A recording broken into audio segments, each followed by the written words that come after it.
Assalamu alaikum everyone. Today we are going to talk about the gallbladder cancer and cholangiocarcinoma. This is our last video in the gallbladder and biliary tract disorders. So let's start with the gallbladder carcinoma. The adenocarcinoma is the most common type of gallbladder cancer. It occurs in 90% of the cases, and it is more common in females who are older than 70 years of age. The risk factors for the gallbladder cancer are porcelain gallbladder, or in common words or in simple words, we can say that the calcified gallbladder, and also the polyps of gallbladder and recurrent infections of Salmonella typhi, because it becomes latent in the gallbladder and the biliary tract. So the recurrent infections of Salmonella typhi is also a risk factor for the gallbladder carcinoma.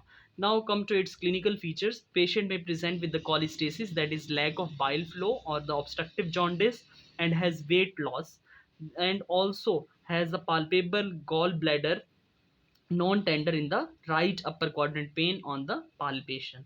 Now come to its diagnosis. It can be detected by the ultrasound, and grading or staging occurs with the help of CT scan.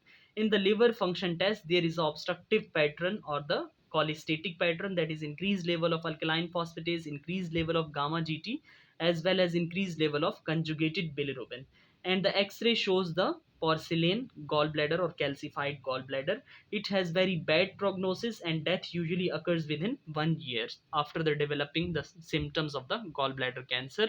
Now few words about the cholangiocarcinoma, that is tumor of the biliary tract. It arises anywhere within the biliary tract, either intrahepatic or extrahepatic. Its common sites are where the confluence of right and left hepatic duct occurs, that is the meeting point of right and left hepatic duct.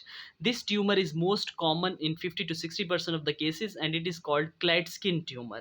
And the other rare sites are intrahepatic ducts and distal bile ducts, which are usually occurs in 20% of the cases, but the most common site is confluence of right and left hepatic duct.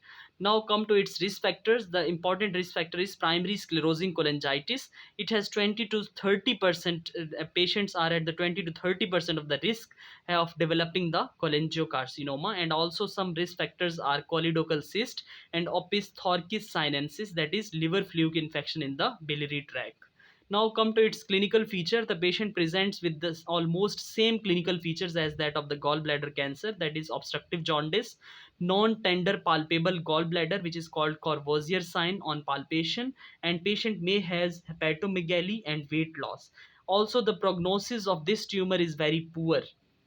So this was whole about the gallbladder cancer and cholangiocarcinoma. So we have completed here the series of lectures on the gallbladder and the biliary tract disorders in the medicine. Thank you so much for watching this video.